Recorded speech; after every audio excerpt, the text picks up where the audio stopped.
we'll get a chance and I'll have you all go around and say your name and then we can all be in the space together. If you have YouTube, I have a channel called Her Royal Roots and we're currently teaching through First Samuel. So we're about, on chapter 17 and we're going to be sliding into the beginning of 18 today.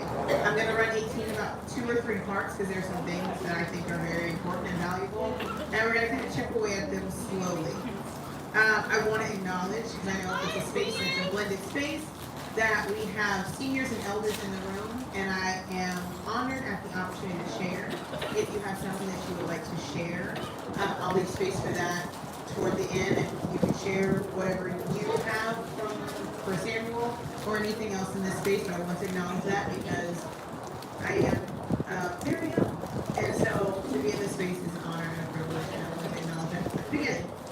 All right, so if you want to, did you already get started? Oh, okay. Hello to everyone online, specifically my mom. It's been a while. It's been a while, and I still do this with my own children, like so it's good to be here. I'm glad this was, well, I would say hopefully, but I believe this is our last stop before we head back home. And it's been a very, very warm and welcoming visit. I want to thank Naama and then Yelahdim and their family for opening their home and having us there and feeding me things that I will wish for when I get back to California. See, we don't have food like you all have here in California. Nobody's like, we have rice and it's plain and it's white. We don't have Cajun rice with seasoning and chicken, and then there's fish there, and by the way, there's gumbo here and it's made clean just like it's supposed to be. And then you have, I'm like, when I get home and be like, my mom, because I'm supposed to be on the internet, haven't been here. And so she sent me keto cauliflower macaroni and cheese. Never coming home. Never coming home, Mom. You have keto macaroni and cheese, and here they have beignets. I only had 2. Okay, maybe. Accountability. Okay, so let me tell you a little bit about myself. How about that before I get started? So that way, if you don't know me, then it kind of brings us all over. My name is Huldah. I'm married to Yelahdim. He's the guy with the cowboy hat. I'm in Texas. And I have 2 daughters, Jade and Ari. And, Ari wants to say hi. Hi. And let's see, I am 31. People always ask that. Literally, I know it's a thing, and I can't put it out there. When I go on Google and I type up my name, the next thing that comes up is, how old is Her Royal Roots? So I'll just throw it out there. I'm 31. My birthday is in December. And I've been in this walk for about 8 years. And it's been a journey, and a wonderful journey. It has ups and has downs, but consistently, it's good. So the best part of it all is that there is growth and growth to be had. So we're going to share today on a topic that I think, and we'll dialogue too, on something that I think is very dear to everyone, especially coming into this walk. When we come into this walk, one of the things that we miss is our sisterhood often that we have in our other fellowships, right? And it just so happened that we arrived in this space at this time with all these sisters, and we're able to talk about David and Johnathan. David and Johnathan, which is one of, I believe, one of the most misunderstood and probably should be the closest aesthetic relationship in Scripture. Why? You have David, who's a man after Yah's own heart, and you have Johnathan, who happens to be the arch nemesis, if you will, of David with his son. But Scripture says that Johnathan loved David, and they have this relationship. And throughout history, as I was reading, a lot of Europeans have misconstrued, if you've done any research on David and Johnathan, the relationship between David and Johnathan. Why? Well, for one, a lot of European relationships, especially between the Romans and the Greeks, were homosexual. I'll put that out there. And they don't know relationship and family like Hebrews know relationship and family. Because none of us here probably have ever met. We know we're family, and so it's just like a family reunion. We're good. It's like, oh, that's auntie, that's cousin, that's Ema. We're all one big family. It doesn't take long for us to bind with one another. Where in that community, because it was a very warlike community with the Greeks and the Romans, everything was was about fighting, subduing, and taking over. So anything that wasn't that, they didn't really understand it. And so in doing research, you have these theologians who go back and forth with, was that a romantic relationship? Well, they said he loved him. What was that all about? So today we're going to see how David and Johnathan became the kind of friends that they are. And we actually get context clues, and if you haven't watched the lessons, and if you haven't read it, it would be really good to go back. We get context clues on why they clicked very, very early when David and Johnathan, when David wasn't even in the story yet. So I'll bring that out today, and we'll focus on that, and then look at the importance and how we are to build a great community, and how it's not based upon probably a lot of our preconceived notions about what sisterhood or family is. Okay, so Maria is going to pray us in, and then we'll get started. Shalom, shalom, y'all. Shabbat shalom. All right, everybody, just get ready for prayer. Father, I just want to thank you today for blessing us to be able to be gathered here safely, to be joined on this day and in honor of your Shabbat, Father. We just thank you so much. We bless the food that we're going to be able to eat. We bless the message that Huldah and Hori will be able to bring for us today. Father, just keep us on this day as we depart. Please make sure that we're going back safely. And just thank you so much, Father. It's an honor to be able to join with you today on this holy day. And so, in your holy son, Yahushua's name, we pray. Amen. Okay, if you could go with me to, I'm going to give a recap of Samuel 17. I know people online like, you skipped it. Well, I did a children's lesson on it, and I feel like my children's lesson is probably better than any adult lesson I could possibly do on David and Goliath. And a lot of you already know the story. I think that's like a staple in just growing up as a child. If you haven't read it, it's in 1 Samuel 17, and it's a pretty straightforward story. So I did skip 17. Maury and Annette Yap were going to teach through 17, and I'll post a link to that for anybody who wants to get the 1 Samuel 17 teaching in its entirety. But we're jumping to 18, but there is a portion of 17 that I want to bring out, and it's at the very end of chapter 17. And actually, there's two things. At the beginning of 17, we get that David is called to play for King Saul, right? And it actually says that David comes and he plays for King Saul. He becomes his armor bearer, and it says that Saul loved him. Okay, because we're into this really weird area where this is one of those places where people feel like there's a contradiction in Torah. Because you're going to get to a point where Saul's going to actually, I'm going to read it right now, he's going to not know David. If you watched the lesson on cognitive dissonance, if you haven't, it's important for this. Saul was losing his mind. And it's very evident. And it's the only way, really, that this issue of Saul knowing and not knowing and remembering and not remembering things to be rectified. So go ahead and watch the cognitive dissonance and how when we get stuck in any place, it will literally drive us crazy. And Saul reached a point where he had completely rejected Yah, and it literally made him go crazy. It literally did. Okay, so if you go to the end, I think it's going to fall with me. 1 Samuel chapter 17, verse 55. And it says, when Saul saw Dauid, or David, going out to assault the Philistines, I'm reading from a different translation, so it flows a little bit, but bear with me. He asked his army commander, Abner, whose son is that boy, Abner? And Abner replied, by your life, your majesty, I do not know. Then find out whose son that young fellow is, the king ordered. So when David returned after killing the Philistine, Abner took him and brought him to Saul, with the head of the Philistine still in his hand. Saul said to him, whose son are you, my boy? And David answered, the son of your servant Jesse the Bethlehemite. If you don't know, in this very chapter, Saul and David had a face-to-face conversation before he fought Goliath. Remember when he gives him his armor and he's like, here, well, if you're going to go out there, put this on. He's like, I can't put it on. I haven't proved it. And then all of a sudden he goes out and fights Goliath, and then he goes, who is that? Right? It's not a light thing, but it's something to really understand.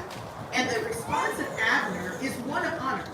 If you have or have taken care of relatives or family who have dementia or any type of mental illness, you know that the proper response is to not make them feel like ones who are not getting it. I'm just completely honest. If you've ever been, you literally, your response is constantly reintroducing them to everybody. This is such and such, your daughter. This, my grandmother, by the way, my great-grandmother, is 98, and she has Alzheimer's. So she doesn't remember anybody except for her children. So like grandchildren, nieces, nephews, you know. So when we come, you go up to her and you go, "Hi, Grandma, and you say your name, and then she's like, "Oh, hey, nice to meet you," and you're like, "Okay," but it's part of the honor, which is, I know if this was not your condition, you remember me. If you notice with Saul and the men that were around him, they respected Saul. Even when he was wrong, and he was sitting under the pomegranate tree, you had those men that were with him like, okay, well, we're riding with him until whatever, because this is who Yah has chosen at this time. And so when he asked Abner, he goes, "You know, King, I don't know either." How does he not know? But literally, he commissioned the whole royal estate to go find him somebody to get rid of his ruach ra, or his spirit of dysfunction. They knew exactly who David was. And so he gives him that response in order to honor him. So when David comes, David deals wisely as well. Because what does David do? "Oh, King, I'm David, the Bethlehemite. I didn't carry your armor. I played for you whenever you need me to." He didn't go there. He's like, "I'm David, your son, the son of Jesse, your servant." So I want to put that there just so you kind of get an understanding of David's understanding of culture and custom, and his honor and reverence for Saul, even though Saul had already Yah had already chosen another king. David was a king and said, "Oh, Yah, I'm the next king." You didn't know? That was not his attitude at all. His attitude was one of humility and reverence. Okay. All right. Into chapter 18. When David finished speaking with Saul, Jonathan's soul became bound up with the soul of David. Jonathan loved David as himself. That part is an instrumental already. That's all we're going to deal with, because it's too packed. Because if I went through and we surveyed, I think everybody would be in a place of like, well, what does that look like? Because in our broken culture, we don't see that a lot from men. It's almost weird. The man's like, "I love you." Like, and then they go, "Oh, no homo." Like, you have to preface it with something that distances or keeps anybody from feeling any type of way about the exchange. Okay, so what made David, and if this is pop culture, I'm going to give a thing and I'll explain it for people that don't know this movie. But what made Johnathan see David? And after David finished talking, he goes, "Did we just become best friends?" And he was like, "Yup." And if you don't know, it's a movie where I guess two people were talking, and when the person finishes, they literally felt like they had a connection. That was the thing that happened. We all experienced that. I think at one time or another, where you meet a person or you come across a person and something about that person immediately connects with you and you feel like you've known them forever. Can we all agree on that? Okay, that was that moment. I'm going to tell you what the thing was, though, because I thought this was so cool. When I read it, we were going through 1 Samuel, and I came across it, I was like, that was the moment. Because David's recounting his story. And when we talk, we tell our story, right? So imagine David coming before the king, and he's like, "Okay, so what happened out there? You're standing here with this giant's head. Tell me what happened." He's like, "Oh, I told you that uncircumcised Philistine, you don't have nothing on ya." And I went up, and then he's telling the story, and Jonathan's hearing the account as well. And something sparks in Jonathan's mind. Does anybody know the line where Johnathan literally said the same exact thing that David said, like 4 chapters earlier? Anybody? Okay, I'll give it to you. Go to 1 Samuel chapter 16. This is why Johnathan immediately was like, "We are soul brothers." Right now in this moment. Okay, so chapter 16, starting at verse 18. Oh, wait. Oh, I'm sorry, chapter 14, verse 6. Oh. Yeah. people already have it. Chapter 14, verse 6. What happened was Johnathan, the Philistines were provoking the Israelites. And Saul had done a Saul-like thing. And Samuel told him the kingdom's rent from you. So he's having a pity party. And the Philistines had come through and taken the smiths and the people out of Israel, so they didn't have weapons. And they were literally sent their garrison, and they were provoking them into war. And Johnathan, while Saul was sitting under the tree with his men, Johnathan tells his armor bearer, hey, let's go up against the Philistines. You remember right now? You guys remember? Okay. And so he says, Johnathan said to the attendant who carried his arms, come, let us cross over the outposts of those uncircumcised fellows. Perhaps Yahuwah will act on our behalf, for nothing prevents Yahuwah from winning a victory by many or by few. Is not that the same exact thing that David said when he went out to fight the Philistines? He was like, why are you guys here scared? He was like, he is literally cursing Yah, and you guys are over here. He's like, yeah, I got this. Because it's not about me. It's not about my size. It's not about my might. Yah can do whatever he wants to do with anybody. Him and David had the same vibe, which tells you also, had it not been for Saul's disobedience, Johnathan would have been a really good king. Johnathan had the same kind of heart that David had. So they immediately clicked, right? Okay. So, and it says that literally their souls were bound together. I give you those words. And he loved them. So those are two things, two very, very deep things. All right, I'm trying to find it. My hands are frozen. I can't. I'm like trying to fill the page. I'm like, okay. So when David finished speaking with Saul, Jonathan's soul became bound up with the soul of David, and Johnathan loved David as himself. I'm going to give you some Hebrew words. If they're not familiar to you, I will draw the pictures, and the pictures will be familiar because we all know the pictures. Okay, I'm going to give you the word for what it meant to be bound up. Okay?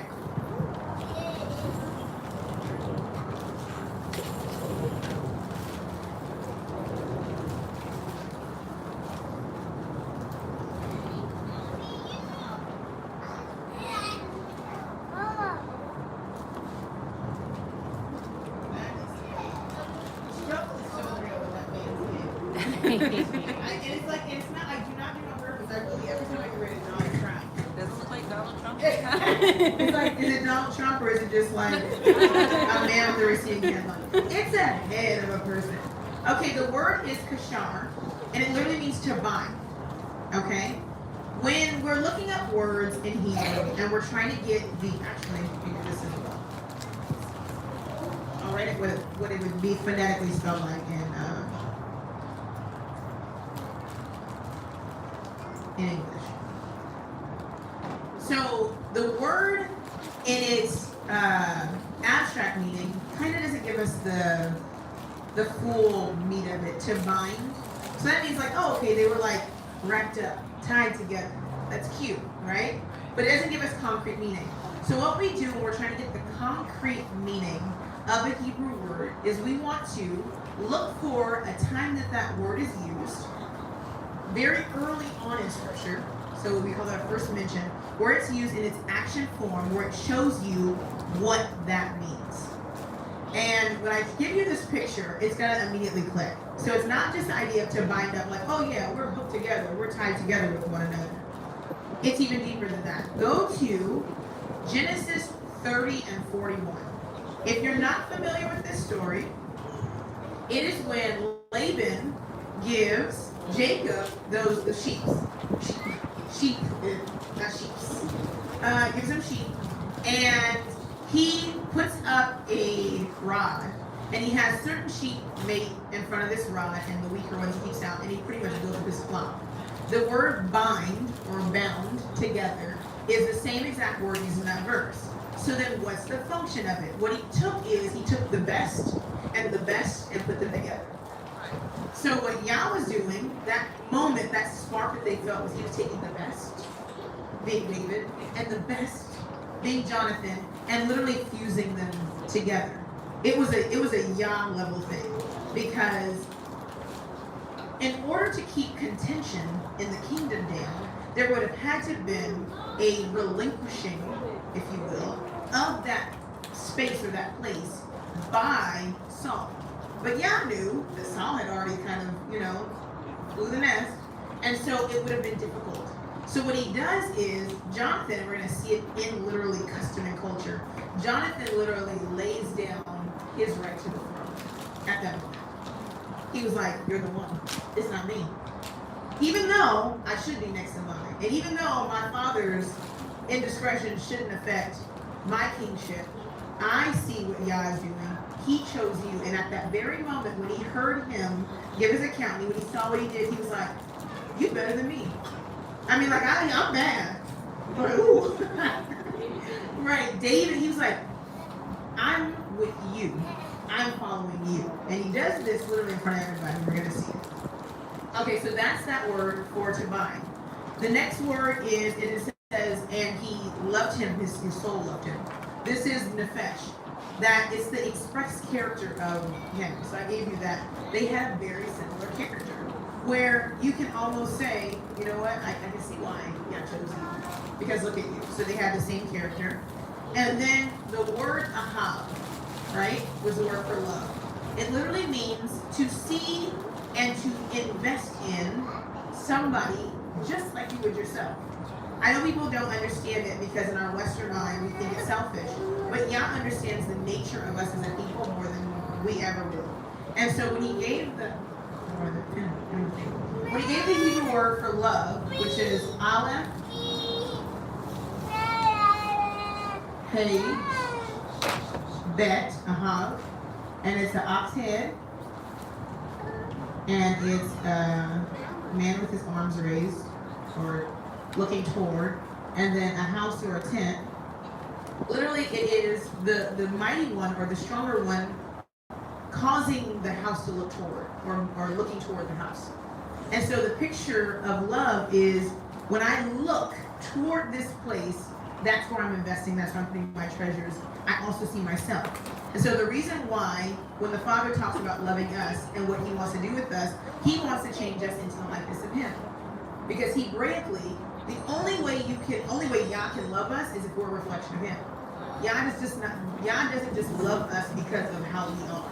That's what we're often told in our religious affiliations. He loves you just the way you are. He loves you when he sees you as him.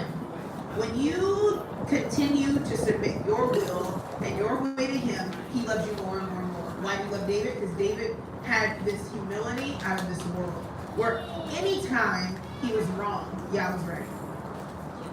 When he messed up, he's like, do you want to fall in the hands of your enemies? You want to fall in my hands? Oh, yours, because you're right. When he was confronted with his sin, what do I need to do to fix it? How do I need to go about it? Because I never want to be outside of your presence. So then he knew that for Yah to love him, he had to be constantly face to face and in communion with Yah. It's the same exact way with us. We don't like to say it because it sounds a little, I guess, self-centered in a way, but the people we love the most are the people who compliment us and not tell us nice things, but literally compliment our personalities the best. They don't have to be just like us, but you know how you just click in a space where you're like, you know what? I can just be here and I can just be quiet with you. We can read a book and then we don't have to talk. We can ride in the car and there doesn't have to be conversation. You vibe well with me. Those are the people who we tend to love the most. Our children. Why do we love our children so much? Nobody admits it, but because they're an extension of us, right? We will die for them just like we deserve our own lives. Why? You are me. And so Yah commands us as a nation to see each other like that. Leviticus 19:18 says, love your neighbor, not like your next door neighbor, but literally those in this community, in this family, as yourself.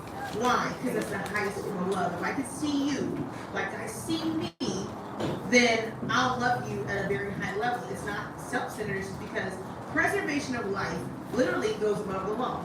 Right? It goes above everything. I will do anything I can to stay alive.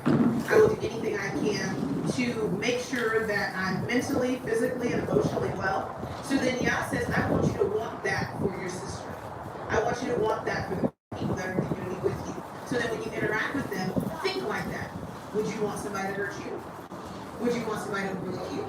Would you want somebody to, and you go through all these things in your mind and go, wow, that's a really tall order.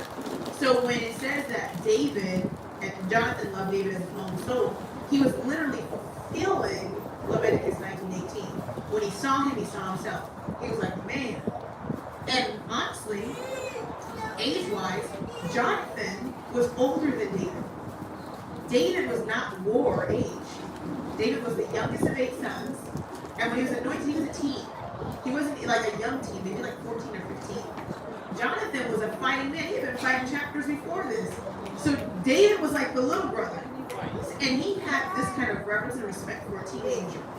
And it definitely is a thing where he knew Yah's heart. So he saw it, he was like, that's where I'm going to invest. That's where I'm going to go the direction that Yah's going. Even though this person is younger than me. Like, but he's somebody's like, man, look at you. Look at this. Look at that and stuff. Like, he saw him. He did. You know, we all do it. When you see a younger person do something, you're like, man, that is impressive. I'm going to take you and bring you, and literally, I'm going to protect you, because he knew his dad. Johnathan was even a little afraid of it. He's like, no, I'm going to die for some money. Like, if he saw it and he knew that his father, knowing his father's personality and his mental state, was eventually going to have issues with David. If he had issues with his own son, it's going to come for David too, right? So, verse 2, Saul took him, says David, into his service that day and would not let him return to his father's house. This is that moment of the brain, right? So Saul is like, all right, he's a bad dude. People like him. Can't let him go home. He'll start his, because he literally just saved Israel. It'll fracture the kingdom. You're going to stay here. It was not a thing of, oh man, not that he didn't love David, in the previous chapters that he did. In his mind of thinking about himself and not thinking about Yah's will, he was like, okay, I gotta keep him close. He's a threat. I love you, but you're a threat. So you get close. It's literally exactly what Samuel prophesied would happen. That's why I can make that statement so boldly. Go to 1 Samuel chapter 8, verse 11.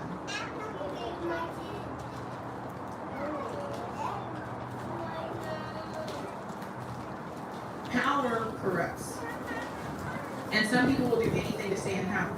And that's not supposed to be the nature of our people. When the next generation rises up, we're supposed to support them. We don't suppress it. We go, okay, this is where Yah is moving.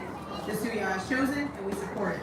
Saul, he's like, nope, I know the kingdom's rent, but I don't want to hear about the next one. I'm still the king. 1 Samuel chapter 8, verse 11. And this is Samuel reporting the words of YHWH. Starting at verse 10. Samuel reported all the words of YHWH to the people who were asking him for a king. He said, this will be the practice of the king who will rule over you. He will take your sons and appoint them as his charioteers and horsemen, and they will serve as outrunners for his chariots. He will appoint them as chiefs of thousands and of 50s, and they will have to plow his fields, reap his harvest, and make his weapons and the equipment for his chariots. He literally said, okay, here's another one. He's good. Come with me. He was building up his own army. He was building up his own legacy. And Yah said that he was going to do that. So he takes David like, all right, take you from your father's home. Remember, David's the youngest. Which means he had a function at his father's home. Jesse was literally, in that sense, a servant. Where you're going to give up your son, who's literally keeping your sheep. You already have 7 of my other boys fighting out here. Technically, you only should have to give up 1. He has all of your best boys out here fighting, and now he's going to take the baby too. And he goes, you know what? I see what Yah's doing. Go ahead. So literally the same exact picture of Samuel, where Samuel was brought into a corrupt system, and he had to learn and walk righteously under the corruption. David was put in the same exact position. You have to live in this house, grow up under a king, right? In order to then understand what it means to be the next king. Even if that king is not the best guy in the world, throwing javelins and trying to hunt you down and kill you, you have to. So he brings him into his house. Verse 3. Johnathan and David, in your King James, it says, made a covenant. Because Johnathan loved him as himself. The levels, and I will revisit this again next week, the levels of Jonathan's commitment, if you will, to David even in reading it, it surpasses even my understanding. Because not only did he just see him and was like, man, that's what's up. Like, you know what I mean? But he took it a step further. And he was like, no. I'm not just going to think that we are good. I'm going to let you know that I'm with you. And he literally makes a covenant where he says, and a covenant Hebraically literally means that if I break this or don't do this, you can kill me. So when Hebraically, when we go into friendships and relationships, it's literally like life or death because you're trusting a person with your whole life. We don't think like that. We get mad and we're like, oh, I was friends with her yesterday, but she said this and if we thought like that before we made friends with people, you'd have a lot less friends, but you would have quality friends. Because honestly, if we really are honest, some of the people we're friends with, we're not going to die for them. They're kind of disposable. And kind of, we have work friends and, Shabbat friends and friends. But then you have like a few friends who are like, I'll die for you, your kids. And when you're wrong, you're right. When you're right, you're wrong. And if you're wrong, I'll tell you you're right till we get home. And then I'll tell you it's wrong and then we're going to fix it. Those kind of friends were the only friends that were Hebraically understood. And so you can make a covenant and go into a pact, meaning, look, I get it. So they made this covenant, right? I mean, it was like, honestly, because I only have a couple of friends like this, I would be like interjecting probably how my experience is. But to go into a space and literally see a person, you're like, we're best friends, okay? I have a friend like that. She's a vet, right? And I want a ghost. And she's like, can't have goats, can't have goats, can't have goats, can't have goats. And when she came to the door, I was like, she's really pretty. Oh, that's cool. You know what? She seems nice. I said, I talked to her, and she's like, I'm a vet. And I was like, we just became best friends again. And you're my friend now, at this moment. Where you have that moment, it's like, it literally is just like, we're just friends. Kind of because of the goats. Kind of like it's that same similar thing where immediately you're just like, we're friends, I don't care. If you don't want to be my friend, you're going to be my friend. I need you to be my friend, please. Sort of thing. But I use it as an example because you have those moments where you literally bump into a person. And Naomi and I actually talk about that. You meet people, you're like, you know what? I don't know. I've never known you, but I feel like I've known you forever. And here's my whole house, and here's my keys, and just have a great time. Because that's not normal. I guess for us a little more because we kind of trust each other. But really, when you let people in your home and into your space and into your life, it is a very, very intimate interaction. And so that's what's going to happen next with Johnathan and David. It was like, it was nonverbal, but then he did an act and demonstrated something that made it known to everybody. Okay? Verse 4. So this is how the pact happened. Super if you didn't see it, you didn't know it happened, but everybody that was there saw it happen. All right, Johnathan took off his cloak, so that would have been like his royal thing that was covered flipped here and probably hung down, and he was looking like only person I can think of in my mind right now that we have a reference for. Have you seen how the Ethiopians wear that they have? It's like, have you seen their weddings and they have this thing that goes over like this and it's flipped here and it runs like a train down the back. Have you seen those? Oh, if you haven't, whew, it's nice. Women and men wear at the weddings, different women dress up. It's just really cool. Okay, so it says he took off his cloak and tunic. That's why it wasn't the same thing. The tunic would have been like the garb underneath, like his shirt almost, right? And then he was wearing it, gave it to David, together with his sword, his bow, and the belt. He literally, if you will, stripped himself of everything that made him a king's son. And literally said, and handed it to him in front of everybody. This wasn't in private, because at that moment, it was in the Matrix, he's the one. This is all, and literally in front of everybody. And at that moment, what it signified was, I'm in agreement with what Yah has done by anointing me king. Everybody knew about that by then because he was anointed within that community. So it passed, and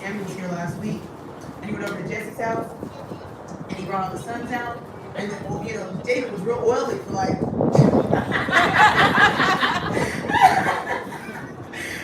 real oily, and you know, like something happened. Because you know, Samuel just come around and that it got around, right? And so when he did that to this young man, I don't know if we have anybody here that's like 14. I don't even know. 12. Teachers stand up. I just wanted to just for, and David was not a very tall man, so, but you see this young woman, this young lady, right? 12. Imagine somebody my age coming here and saying, "Oh, here's my Bible, here's my everything's yours." You'd be like, "What was that?" Somebody said it was a shocking scene, and Saul was there to witness it. So when we move through the rest of this chapter and you see the interaction between Saul and David, it's literally because of that. There's going to come a time where literally Saul tells Johnathan, he was like, "See, because of your perverse mama and all your confusion, you done mess around and you won't even take the kingdom."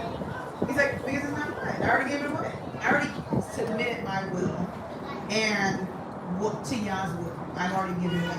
So he takes his cloak and he takes his bow and his sword, his belt, and it literally means when the time comes, I'm not going to fight you. I'm going to go with you in the direction that you're going. And then this is where we'll end with this. David went out with the troops, and he was successful in every mission on which Saul sent him. And Saul put him in command of all the soldiers, and went back to that 1 Samuel 8. And this pleased all the troops and Saul's men as well. And when the troops came home, and David returned from killing the Philistine, the women of all the towns of Israel came out singing and dancing to greet King Saul with timbrels, shouting, and sistrums. The women sang as they danced, and they chanted, "Saul has slain his thousands, and David his 10,000s." In there.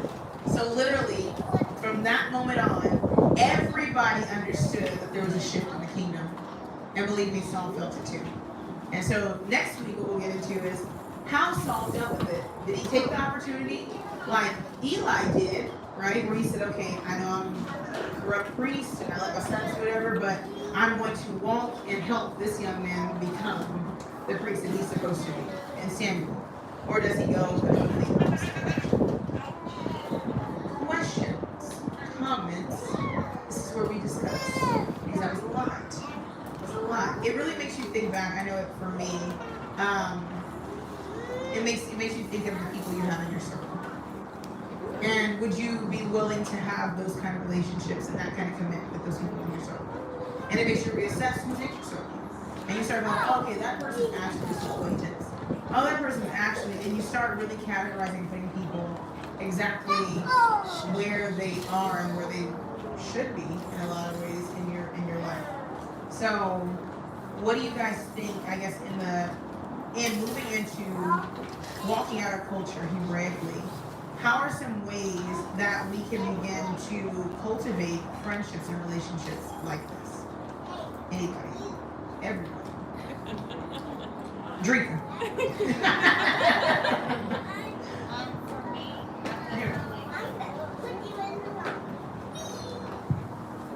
I would definitely have to say,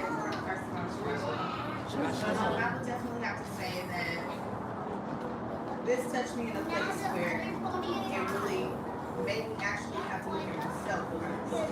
And what type of friend I have been, what type of cousin I've been, what type of sister I've been. And with that being said, once we get and understand the function of the way we should act and how we're supposed to go, once we begin to do that, obviously those that really love you, they will see the change. And with those that don't really see it, you'll be like, "Okay, what am I not doing? What can I do to be able to help you be able to see what it is that others can see?" Sometimes we're just not going to see it. Not yet. So for me, I've definitely, since this whole little situation, I think it's less than a month, I have really started to, like you said, reassess who's actually in my circle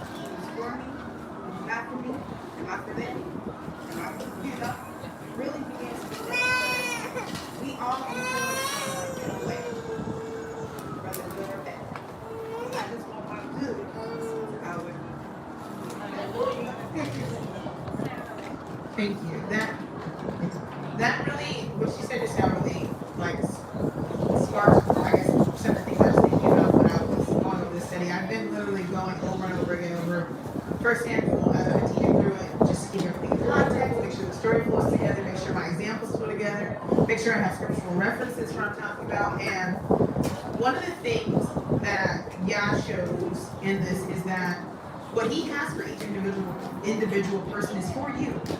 Saul, what was for Saul was for Saul. What was for Johnathan was for Johnathan. What was for David was for David. And I think a lot of times in community, we don't actually have the time to find what's for us. So we always want what somebody else has. And when that's not necessary, because the Father has literally given each and every one of us something individual. And people always wonder, like, why is everybody in my family not woke? Because he chose you. Hallelujah. It's you all by yourself. Why? Because even though you don't feel like you're the person that's the most influential you are, everything that you have in you is what he needs to do his work in that group and on a larger scale. But you have to first get into a position of allowing the Father to love on you so that you can see that. And one of the things that David and Jonathan's friendship, and Laura and I talk about, this is my best friend. I'm gonna hold it right here, right there. Don't.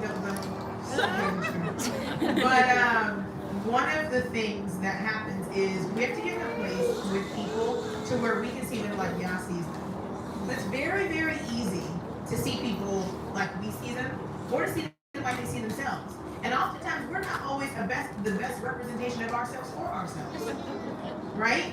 Or you can look at things with rose-colored glasses. But when you pray, especially in friendship, I think it's huge because friendships are choice. Even sometimes a relationship, we stand and it's like, okay, I'm in this for the long haul, and you love, and it's emotional, and there's other ties. But in friendship, especially in sisterhood, there's none of those other things that exist in a romantic relationship that keep you bound. It literally is a choice all the time. And it literally is a choice to grow, to be transparent. You can fake, I can be whoever anybody wants me to be. As women, we know that's possible. I can be you can put on this voice, you go, excuse me, hello. Yeah. Right? And then you be like, what? Like you can train to do all of that in literally 5 minutes. Like you can walk to the bathroom and the girl will be like, hey, walk out, excuse me. We can do all that in 5 minutes. But to be in a space with people who you can literally be your best self and sometimes your worst self, and even in all of that, they know and have prayed to the Father and saying, okay, even at your worst, look, here, we can get this together. We gonna keep doing this. Like, and you're just like, I'm taking something, and I'm ugly crying, but okay. Like, you need those spaces. Those spaces have to exist. And we have been trained to not have that in a lot of ways because of fear. Because we fear, okay, well, if I have friends and they really know me, then like, well, if they don't, then whatever. Like, okay, great, thanks. Like, move on to somebody who actually wants to be in my circle. And when you're saying that, they're just like, okay, how can I be my best self? Literally being your best self comes by having people around you who support you and can see past you and hold you accountable and see past you. Like, we were having a conversation and she knows me. Like, we literally right now we're in the same RV together. She knows me. And you can be with a person and, they can burp really loud. And be like, excuse me, that's unexcusable. But then at the same time say, but then you can still teach me something. Can I be both? Like, can you know me that much but also see past me? See, like, oh, you're really crappy today. I'm gonna give you your space. But are we sitting to our Hebrew lesson later? Can we have that space where I can be human and be moving and growing, but also still be able to operate in my function and be supportive in that way? Yes. No? You want to speak this time? Okay. So, Shabbat Shalom, everyone. From last week, you spoke from Samuel, and you were talking about when they went to Jesse's house, and they spoke to the oldest son, and you mentioned, y'all said, there's something about him.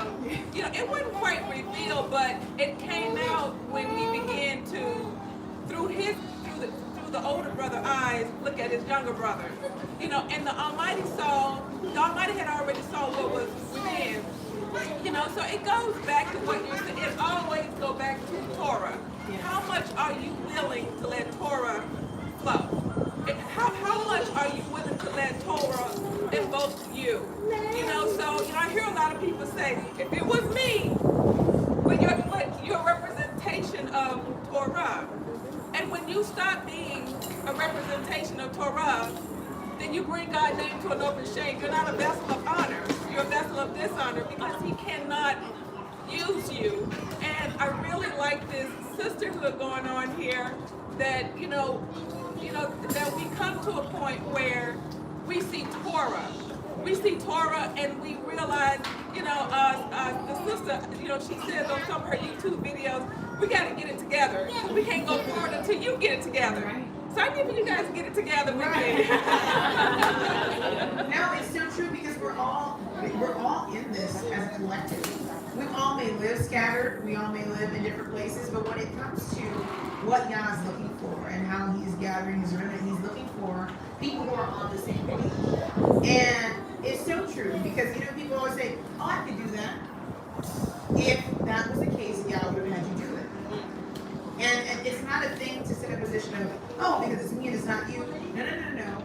Because it has nothing to do with how good a person is. A lot of you may be better people in general than I am. In your mind and in my mind as well. You may, clean your baseboards better than me, right? You may clean your bathroom 6 days a week. I don't clean like 3. It may be a thing where you can say, I'm doing a better job at this. I wrap my head better. I wear my fringes better than others. But see, where's your repentance? Because my repentance level is every minute of every day. I am very, very much aware with everything before me, even the things that are not, I take them seriously when they're brought to me. And it's a very, very hard position to be in a lot of times. And so as people are operating in positions and functions and trying to grow and just in walking in Torah in general, take that into consideration, especially in sisterhood, where you don't know the areas where a person is working. Because what we do as women, and mom talks about this all the time, because mom had me as a teenage mom. And so she used to feel like I was very irresponsible when I was her age, the age she was when she had me. I'm 15, 16, and I'm just like, living my life. I go to school, I play basketball, and sometimes I just in my room, And she was just like, when I was your age, I was, and it took a lot of boldness and a little respect. But I say, Mom, when you were my age, you had a whole baby. Honestly, I don't have that. There is a right for me to be 15. There's a right for me to be 16. And a lot of times in this walk, especially those of us who have been in this walk a lot longer, we want to push people to where we are. But if they get to where you are, based upon your walk and your level, then they don't get to experience the Father in the way that they do. You wonder why people fall off, or they don't get it, or why they don't. People come to me and they talk to me, and I think they're expecting me to where are you? Tell me about your walk. Where are you in your 5 months? Let's talk 5 month talk. Let's not talk, 8-year talk, because there are some things that I've experienced in this walk that will make some of you walk out here like, if that's what he was me doing, I don't want to be here. It's just that's how it is. And we try to take people to places, even in teaching. Teaching through first year was a blessing because we're going through a whole book together as a whole. And so we're learning it together. But sometimes we've read stuff that some of us read. And then we're like, oh no, go get this book, and this book, and this book, and Jasher says, and I'm like, whoa, they haven't even read Torah yet. They haven't even through the first 5 books. They have a basis for seeing if what you're saying is true or not, and then you're giving them something else. Yeah, Shoshir. And she's a baby. That's her mother, Jasmine. She tells me and anybody else what the baby eats. So I might think when my kids are her age, they were eating the No, her baby eats what her baby eats. And if I come trying to put her into a diet right now at the level that I fed my baby, is sick. Because that's not my baby. And for each and every person, especially in sisterhood, those women are y'all's babies. So when you decide to get into a relationship with somebody, meet them where they are. Walk alongside them. Let them grow. Let them experience. Let them ask questions. Because if they're in Torah, the expected end is the same. But what brought them here is not the same thing that brought me here. Everybody's like, you need to know that the Hebrews are okay. But some people, they're just like, okay. they're just like it's like great. So then now what do I do? And then you're like, that's just wrong stuff right now. So how to help you? Or some people are like, you need to read this book, and they're like, okay, that's cool. They read it, and then they're not struggling with it or resisting it. You're like, well, now what are we talking about? It kind of like it shrinks the ability, it shrinks their growth. But in a relationship and with people, with young women especially in this walk, see where they are. Pray about, before you even speak to somebody, if you feel drawn to them, pray about it. Where's the Most High leading this person? Not what I feel I should say to him, or what am I? It's not about us, because believe me, we filter things through our traumas and through our expectations. And if you've ever been a parent, or everybody here has had parents, you know what that feels like. To have something that is like, this is what I feel like the Father's telling me to do, but then be drawn and pulled in 50 million different directions, and having to wait till you are 30, 40, 50, 60 years old and finally go, this is always what I wanted to do. This is always where I want to be. But in this walk, we are doing that to one another. We're saying, no, you need to read this. You need to study this. You need to watch this video. They need to spend time with the Father, their babies. They need to be nourished. They need this. I tell them this. The same crew walk, if you stick with it, the same one that prompted you with like, man, something ain't right. Maybe that same one, if you stick with that, I promise you, you will surpass everybody else. The adversary has the ability to whisper through anybody just to get you a little bit distracted. And now you look and you're like, see, I've been studying calendars for 16 months now, and I ain't even read through Torah. Right? I've been looking at, is it a head wrap? Is it pants? And y'all's like, hey, I'm over here. I got something for you. Oh, I'm busy, y'all. I'm studying. That's literally how our attitude is a lot of times. And he's like, oh, you got caught up. I was trying to draw you so you could be face to face with me. And now you face to face with this person on YouTube and this person over here and this minister and this. Oh, I like what this person's saying. And YouTube has given us the ability, and I feel like I'm a soapbox, but okay. YouTube has given us the ability to cherry pick what we want to hear, what we don't. Yeah. See, because in your local fellowship, you kind of just have to deal with the pastors that are in town. But YouTube, you're like, oh, I like what he said last week. I like what she said last week. I like what this person. And you go through and you're literally feeding yourself what you want to eat, and you're missing out what the Father wants to give you because you're not reading. Because you're going to get everything. He's going to bring you to places where you're going to be like, oh, ugly crying, I didn't even know. That's where you need to be. And then in your teachers, what you look for is confirmation for what he has told you. Not confirmation for what you always thought or felt. That's not a bad place to be. Right? Because you have thought and felt some things that are flat out wrong. We all have, right? So in our friendships, in our sisterhood, pray that God brings in people who are going to support you, going to grow you, but also going to hold you accountable. Anybody else? You don't have to use the mic. I just feel like everybody else can hear you if you do.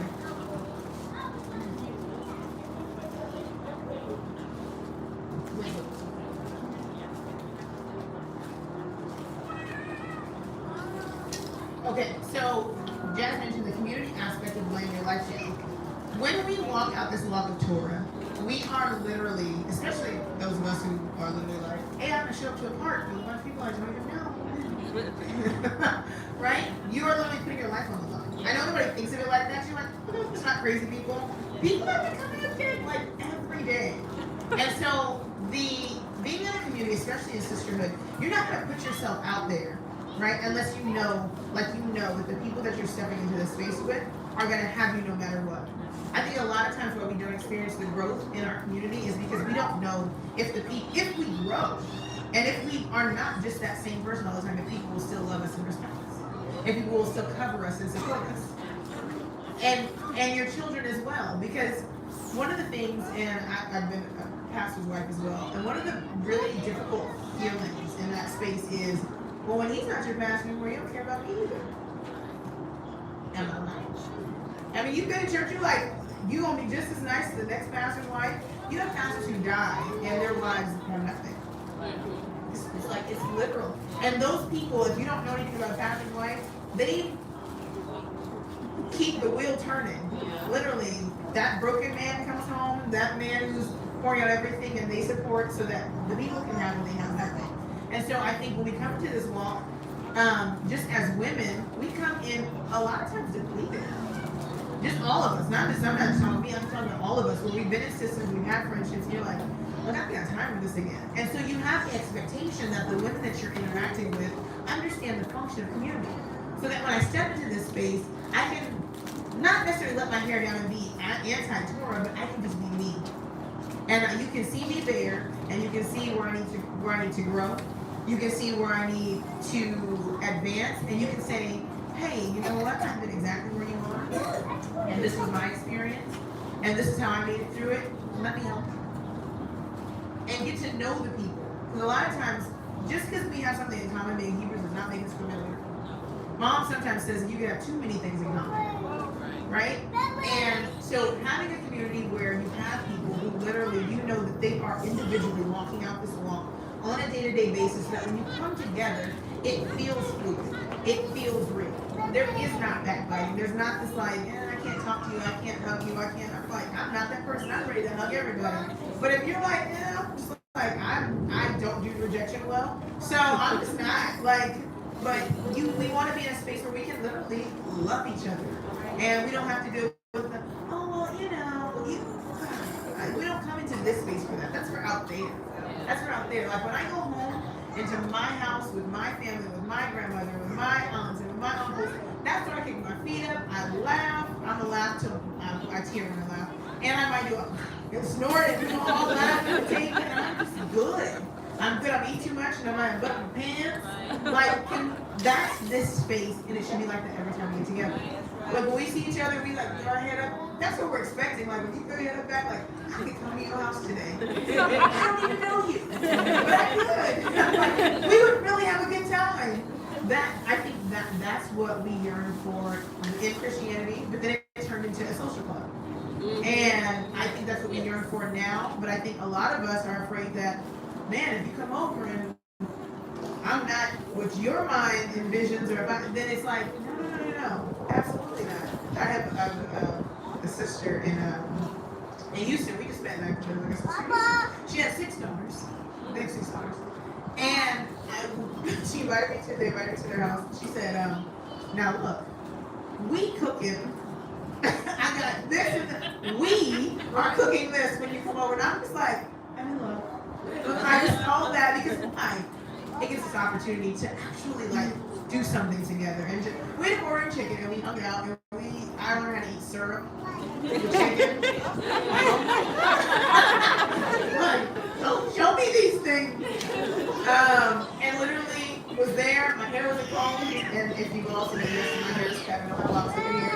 And my hair hadn't been cut hair. It was just like I had just cut off a lot. They're like, we want to see your hair, and I was like, come on, we're family. And I'm just like, pull it off, and the hair went this way, like it had been ran over. And they were like, we love you. And I was like, oh, I love hair. Where you can literally step into a space and just be yourself. We all resonate with that because it's literally that place of like, dang, I need that. I want that. I want that space where every time you go over somebody's house, not a Bible study. If you ever come to my house, that is not going to be the thing. I'm not going to be like, okay, so I guess you're here because you want to learn a Hebrew word. No, you're here because you want to hang out. You're here because you want to do stuff. You want to play dominoes. You want to play NBA 2K19. If you come to my house and you do not play video games, you'll play video.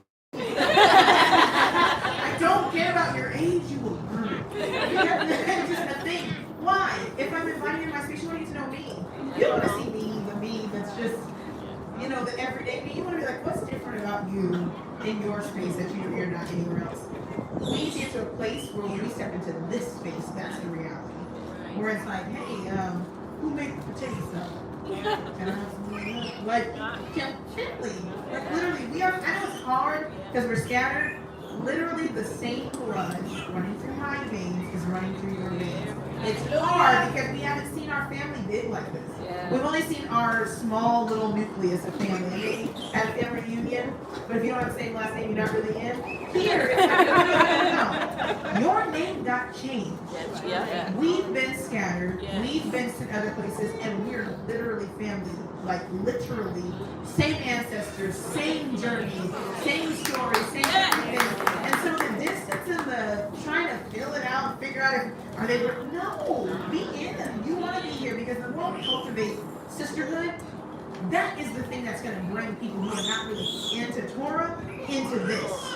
Because this will not exist anywhere else, because there's nothing else in any other system that teaches how to make this work on an everyday basis, how to fix contentions, how to be upset and be like, all right, I'm not mad at you no more. How to let it go, how to grow, like literally it doesn't exist except for a Torah. And when people see us get together, they're like, you had a good time? We didn't do that every time I go back to do it. Yes. They're like, okay, I just want to be there for that. And then in being there for that, they're going to want to stay in the system, stay in the community, stay in the family, so that they're going to learn the rules of engagement for that family. That's what God was doing with Torah. That's grace. I'm going to invite you in order to stay in. This is the rules. You keep these rules. We are good. You don't have no problems. I will fly out. I will clean your toilet. I will, if anybody knows me, and if any, I will. If people online know I don't have a problem. We're sisters. Oh, we good? We need cabinets on the night. Let's do it. Throw some music. Why? That's family. I don't want anything else with that. Like, I just don't. And then in doing all of that, we are keeping and doing Torah. And then this law becomes real. And then it becomes something I can't just jump out of without, you don't teach something I like. No. I'm your sister. We gonna figure it out then. Right? Like, get it together. I ain't going nowhere. Nope. Nope. Yes. Anybody else? We going in. We got time. Anybody else? No? Okay. What you're saying is, I mean, because I thought about it as we all sat at the house and everything. I said, I wonder if this is what Mary and Martha felt like. I said, when Jesus was coming through, well, Yeshua was coming through, and, you know, just chilling at the house, because I'm going to go see Lazarus, my friend, and we're going to just, you know, hang out. And it's going to be all good. Everybody's going to eat good, and everybody's going to relax, and that's just how I felt. I said, this is a great place to be. It's just good to be in this house. And we want that all the time. That's what we say all the time. All the time. This is my first time coming. So, yeah. This is my mom. As you all may know this. This is my, So this is their first time coming, and that was Sister Mom. and I do have friends, but it can be very complicated because they're not like me and I'm not like them. So what shall I do about that? You should be able to be yourself. Now, I believe that Yah gave us all individual personalities on purpose. No two flowers are the same, right? And that's important because, you know, some people might like lilies, some people might like orchids, some people might like daffodils, but he gave them different expression. So if your friends can accept you for how you are, then that's really not your problem. Because I even if I don't agree with something, I can appreciate it. Even if I don't like something, it's not my favorite, I can appreciate it. And that is a good thing about friendship. We have this thing. If in a lot of ways, polar opposites. I'm like, you think he's cute? She will not pick her husband based upon what I think. But I'm like, you really like him though? Why? That's her. Yeah. She should be able to, Y'all gave us that though, so that we would be able to express him through this vessel. Not through yours, not through this one. And then the people that like that will like this one. The people that like yours will like yours. We can all get together and be together. So in friendship, you should be able to be you, your friends should be able to be them. I have friends who don't believe what I believe.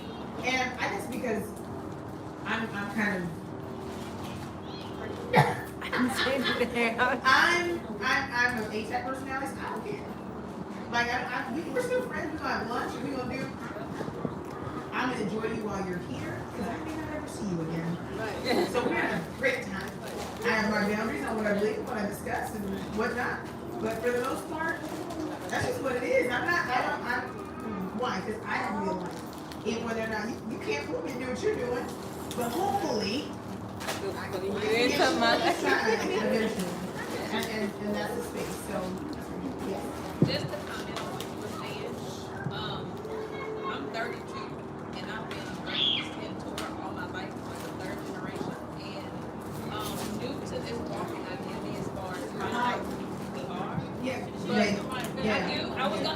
loud. Yeah. I think I'm loud, but I guess I'm not. No.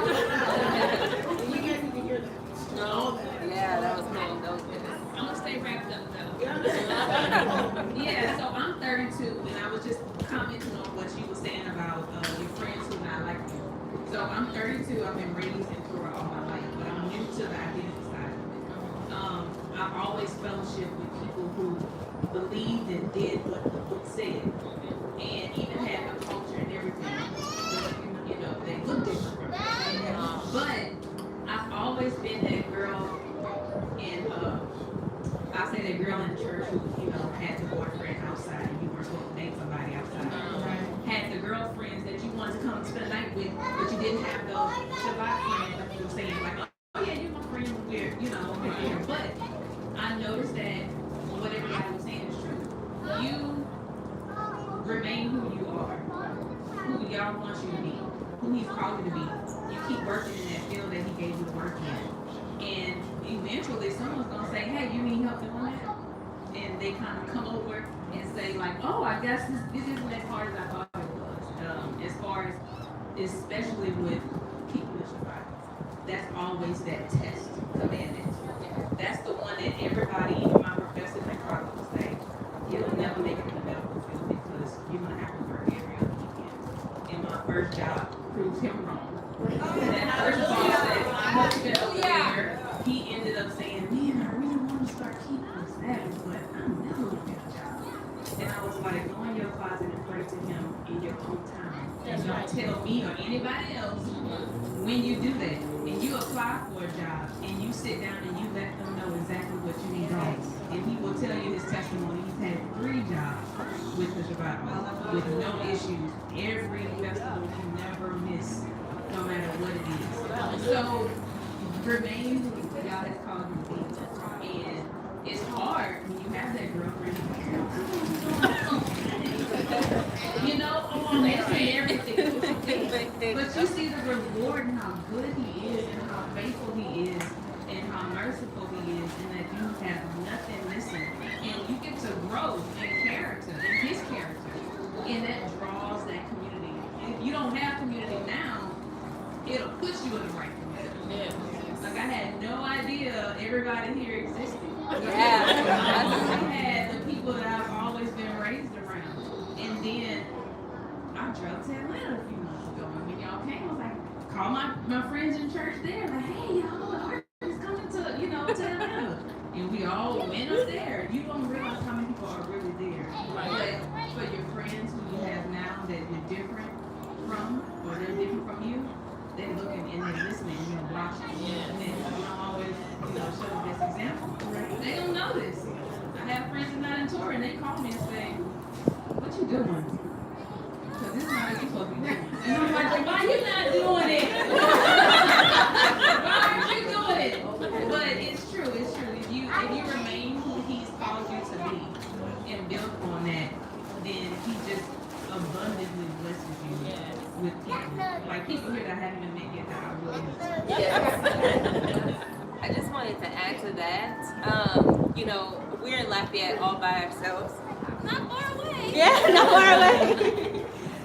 Yeah, so we're by ourselves in Lafayette, and we knew that there were people all over Louisiana, all over, you know, just the South, who are waking up, but we didn't know them personally. And then coming out here and just meeting all of you, and you know, everybody stepping in and helping set everything up. It was just amazing, and it's just, you know, continuing to meet more people and exchanging numbers and stuff like that. It's like that's what I feel like a lot of people, you know, miss, because it's like we feel so alone in our little buckets or in our houses by ourselves with our family. And then it's like when you come to events like this and you see everybody, you're like, okay, I'm not alone. Like there's more people out here, and it's just learning other people's, you know, their personalities and getting to know people. It's just amazing.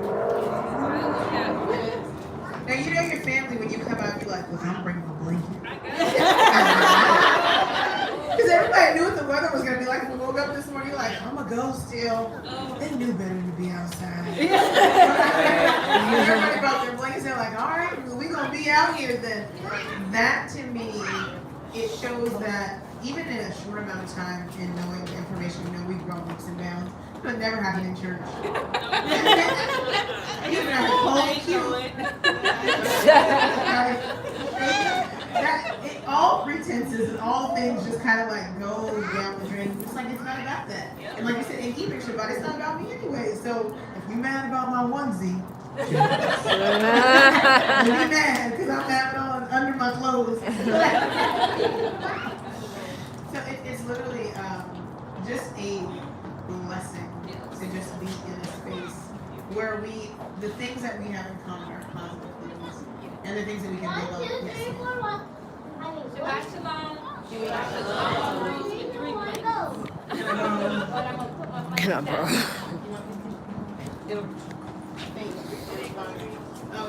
Can I get like halfway? To your seat, and then yeah, that's what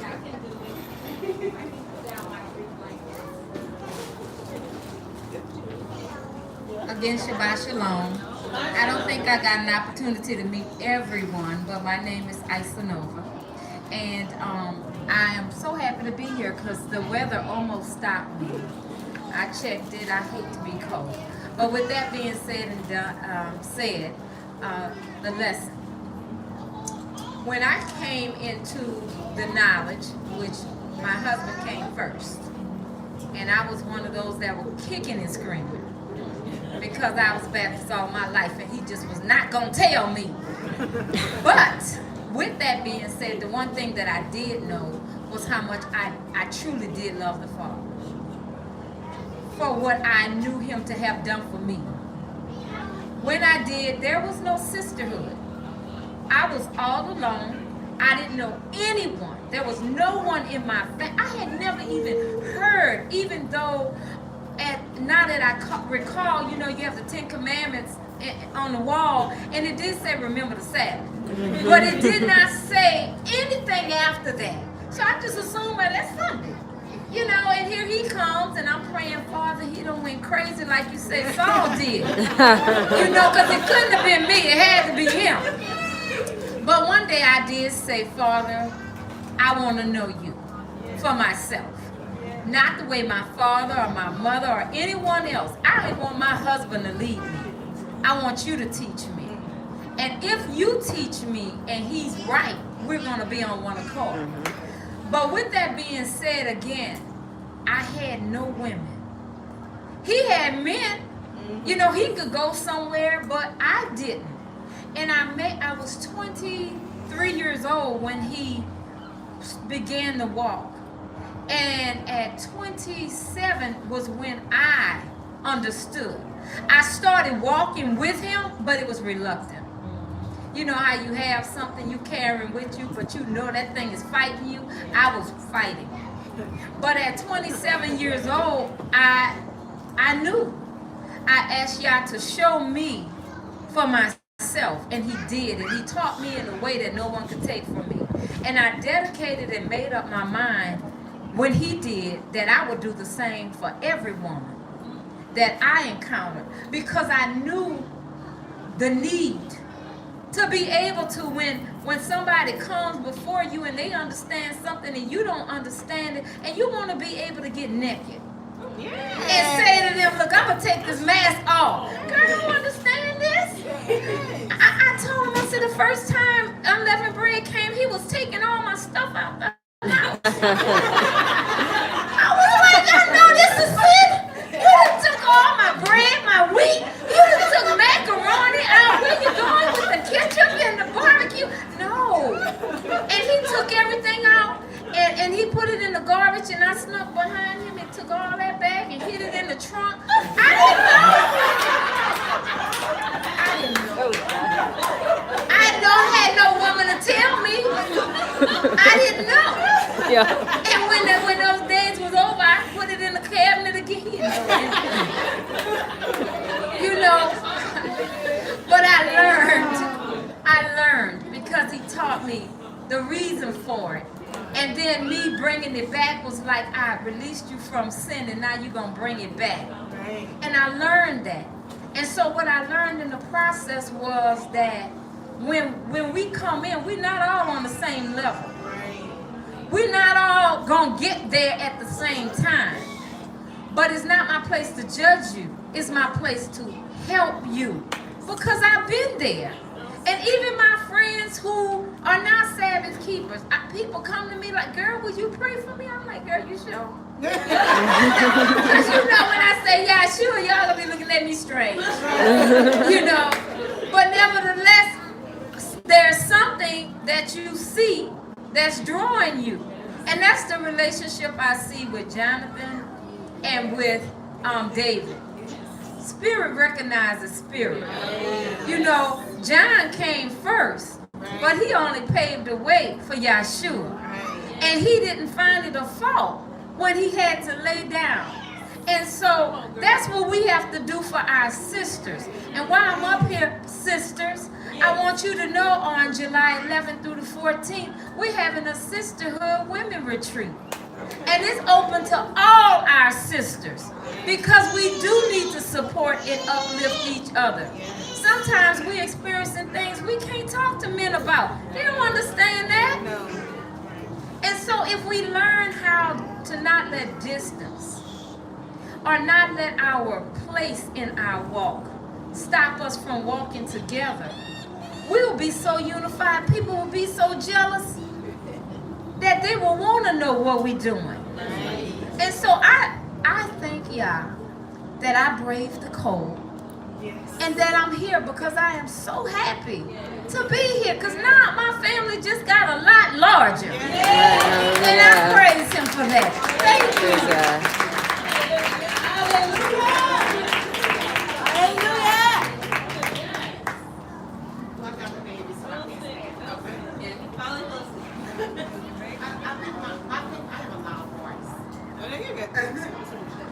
Okay, well, Shabbat Shalom. Shabbat Shalom. My name is Lynette, and I am Brittany's mom.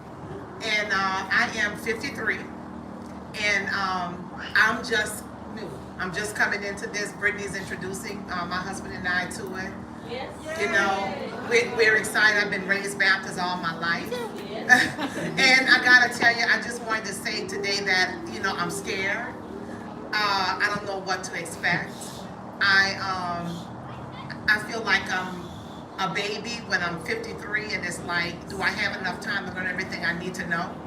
And so, you know, I just don't know what to do. I know that I believe, and I do believe that that this awakening is real.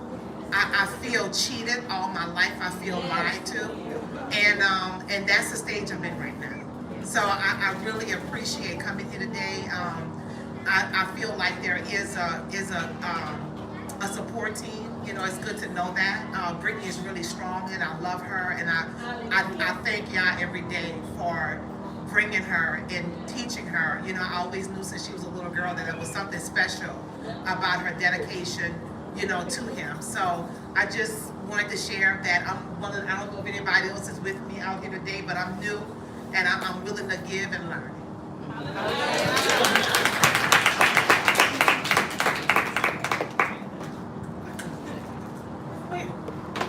That reminded me, when you said that, do you remember when the master talked about people coming in at different times of the day, people at the beginning of the day, this pain, and some people came out at the end of the day and they got the same pain? The reward's the same. We got eternity to live and to thrive and to get to understand the Father greater. This part is a testing ground. Are you going to turn away from all the things that are keeping you from getting to that part?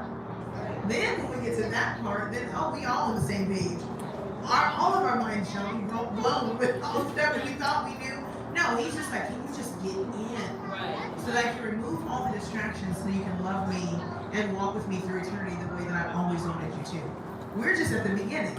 All of us, we're just in a holding pattern. Just trying to make sure we keep it right. And until he tells us, okay, now come into my rest, and so that I can give you what the reward was from long ago. So now we're all in that same place. Just some of us been waiting a little bit longer. You guys have to wait less. We look at you like, you have to wait all this time. No, it's okay. Right now we're waiting for the Father. We're waiting for him to do his part. And we're just trying to get into a position so that when he begins to execute his judgment and to bring us in, that he can say, come on, Okay. I'm gonna come up here.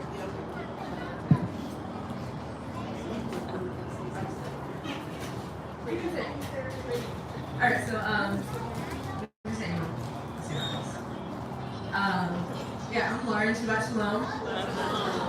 I was thinking as everybody was talking and you were kind of putting me out, you know, saying I am her best friend. We are best friends. And we met years ago, and just barely. Met a few years ago, but our relationship has truly grown, and I think that what I wanted to talk about in particular is I saw on YouTube people were talking about competition between women and seeing each other. For me, it was seeing my sister as my sister and seeing the gifts that she has and supporting that, and then also she seeing the gifts that I have and supporting that, and there is no competition. Like, we're all working together toward a goal to accomplish what the Most High has given us and called us to do, especially in this awakening. And a lot of times it does take more than one person to do the work.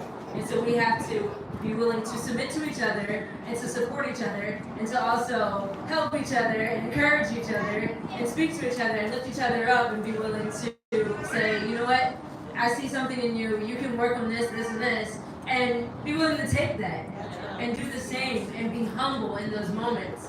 It doesn't matter age. I'm older than Huldah by like, what, a year or some change? Much older.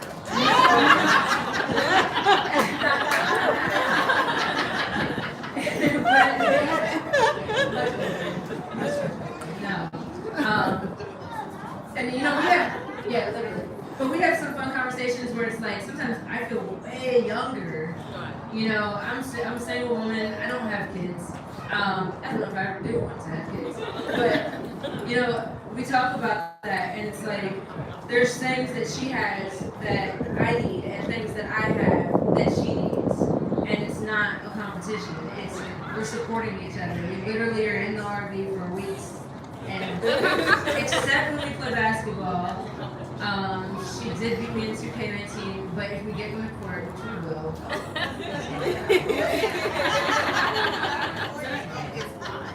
Oh, we can play the game live. That's all. She brought her shoes too. It's going down. Thank you for that. It literally is. And it's funny you said that, and that was a thought in my mind. Like, literally, my mind was going to be, it takes nothing from me as a sister to give another sister what she needs. Because it's not mine. If you need it, it's not for me. But it's just in me. And I think we like you were saying, just having that wealth of information and knowledge and experience, a lot of times we hold it back. Now, there is a way to give it too. And that's what you're talking about, like letting a person bear themselves. Because if you're giving it and if a person doesn't do it or take it the way that you want them to, and then you get upset, then I mean that's not the right spirit as well. So there has to be a way. Me and my mom talked about that whole, you know, especially with kids and other things. Our elders back in the day had a way of like, baby, come over here. And you're gonna do it and you're gonna enjoy it, but that doesn't. That needs to come back. And I know a lot of people say, well, the generation, your generation doesn't want that. Because there's a gap. Like a lot of us didn't have that. I was privileged when my grandmother was a baby to have a lot of older women. So I'm like, you know, when you see a person, they don't know how to wash a bottle. That wasn't a thing for me. I'm gonna boil and sterilize and that because I saw it done. But there's some people that don't even look, you go, oh, shit, wasn't. And I'm like, no, that's not how I saw it. It was, hey, come over. Let me take the baby. You watch this baby person take care of your baby all day, and you're just like taking note. Yep. Oh, I don't do this. Oh, you can do this. I didn't even know you could. You're just like, we just had a moment. You just watched my baby all day, and I watched you watch, and I'm like, how did she make that baby stop?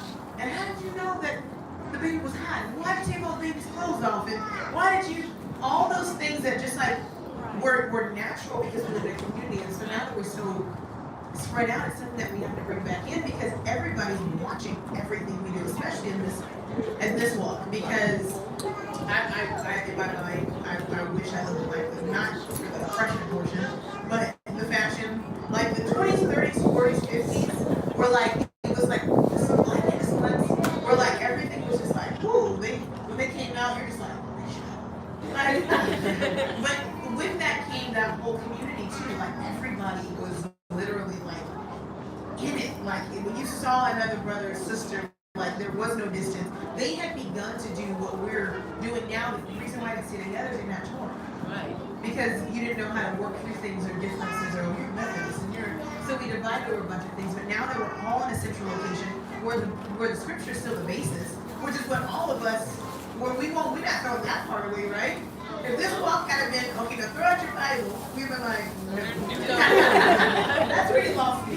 But that it has this in its entirety for us, that's the thing that is going to keep us together. And we're going to be putting back in those things where when you see a Hebrew, I saw a lady in the middle of nowhere.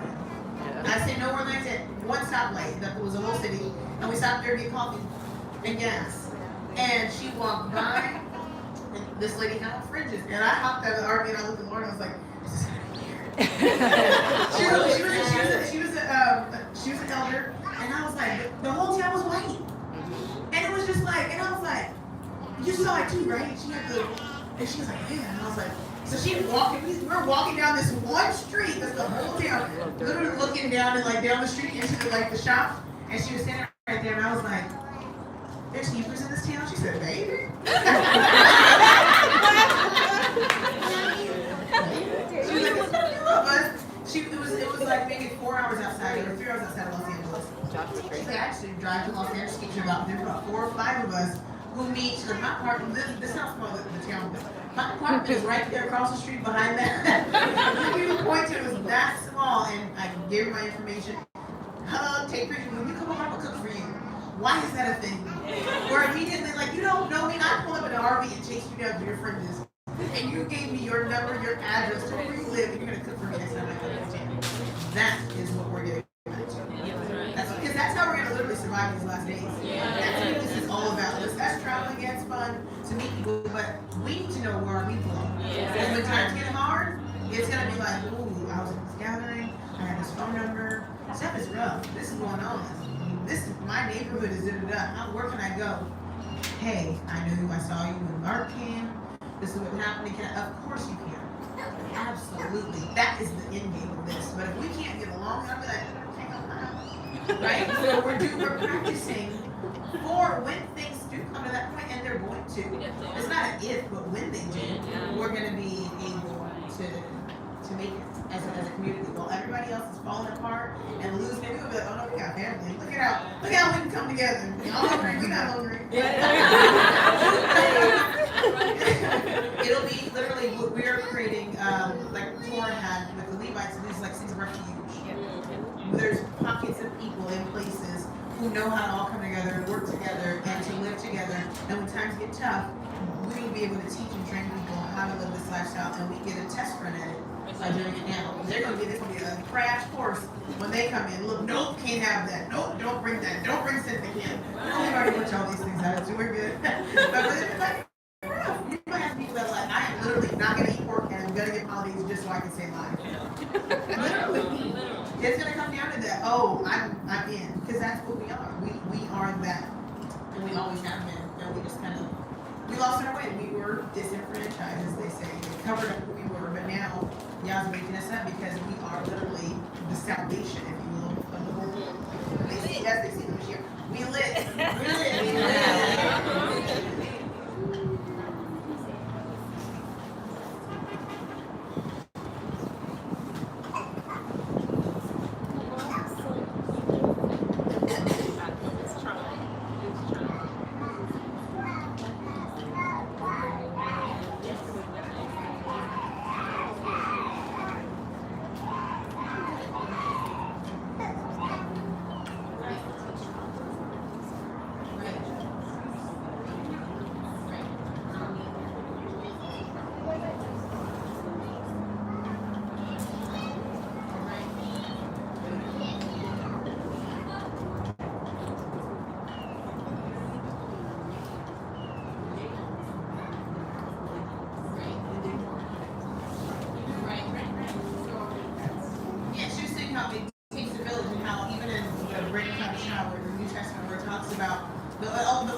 Now we have like a kind of an imbalance of older, because you have some older women who don't know.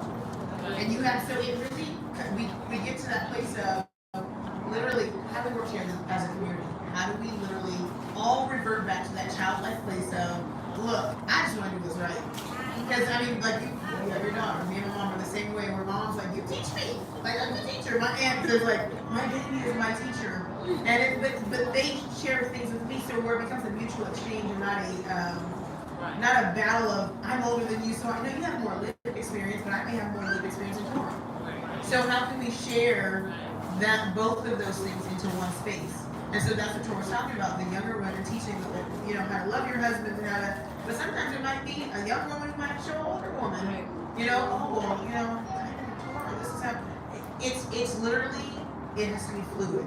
Where ego and pride and all those things just don't exist. And literally, it comes a lot when we talk about this, and we'll deal with it tomorrow. So on Sunday, I'll plug this now.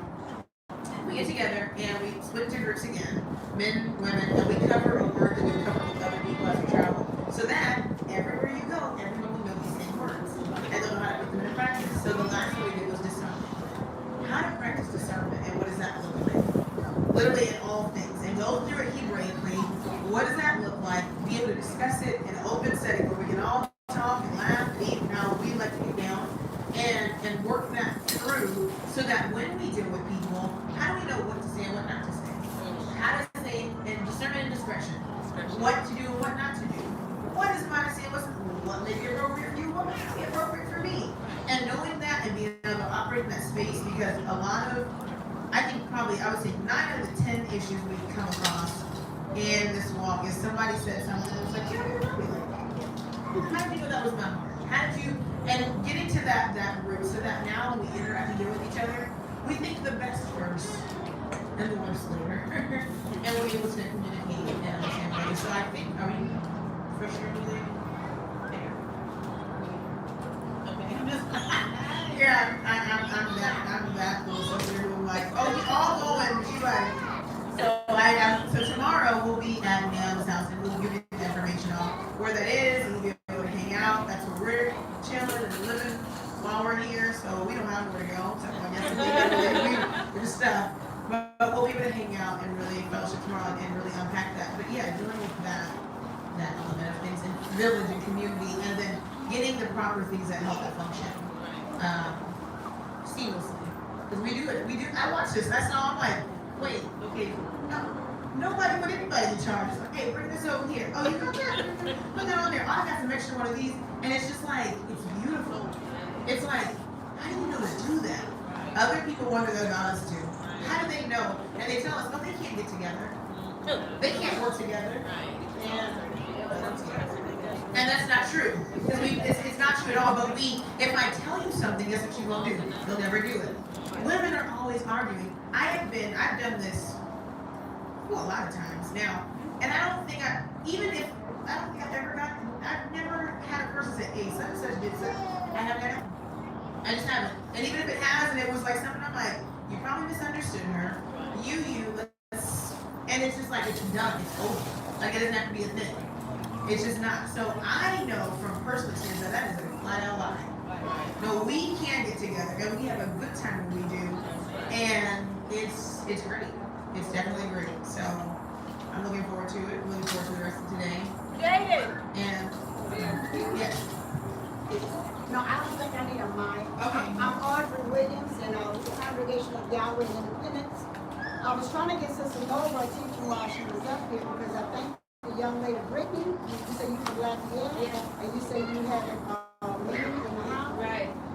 Well, I want to invite you all to come to Independence and be with us at our congregation. If anybody else that's close around, we do have an assembly about 60 miles from here, 9 miles out of Hammond. So if you need a home and fellowship in, we are inviting you all to come and be with us.